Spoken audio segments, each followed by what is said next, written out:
the one time I actually need my sunscreen, the airline loses my baggage. Ugh! I'm gonna have to go shopping for more, or I'll be a lobster by the end of the day. The Bahamas is not the place to skimp on sun protection. Oh, before I forget. Hey, Susie, what museum did Nana want me to see? It is a museum which tells the history of piracy in Nassau. Whoa! Hang on. I have to worry about pirates? What are you doing, Wendell? I'm looking around to see if I can see a black flag with, the skull and crossbones on it. Oh no.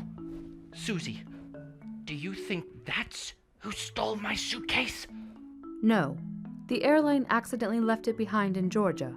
It'll be here tomorrow. I'm tracking it now. Susie, focus on the important questions, like, where are the pirates? The golden age of pirates ended in the 1720s. Oh, I feel better now. Tell me about the pirates who lived in Nassau. It all started in the 1690s. A man who called himself Captain Benjamin Bridgman met with Governor Trott of Nassau. He promised to pay Trott handsomely if the governor allowed Benjamin's crew to stay on the island and unload their cargo without asking any questions. Since Trott wanted the money, he agreed. That was nice of him, I guess. It was also practical. Tensions between French ships in the area and the English settlement in Nassau were rising, and Governor Trott liked having more men on the island able to defend it. That does make sense. What does this have to do with the pirates, though? Captain Benjamin Bridgman went by a couple names. One was Henry Every. Oh! Wasn't that the name of one of the most wanted pirates in England? Yes, Every was being chased by the East India Trading Company and wanted to hide in the Bahamas for a bit. His secret cargo was stolen goods from an Indian emperor, gunpowder, and ivory. He liked Nassau so much he made it a home base for a while, and later, other pirates did the same thing. Why did so many pirates like Nassau?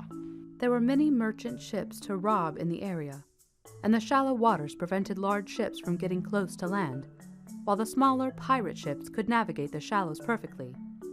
That makes sense. Did the governors of the island ever figure out they were sheltering pirates? They did, but they didn't want to offend the pirates, and the pirates offered some measure of protection from foreign invaders, so the governors pretended like they were unhappy and told the common people that they were doing everything they could to rid the island of pirates. But, in reality, they kept accepting bribes.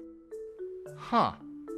It wasn't until King George appointed Woodes Rogers as the governor of Nassau that things began to change.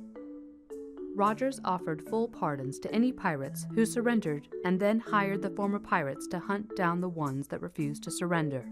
Whoa, that's intense. I can't wait to visit the museum.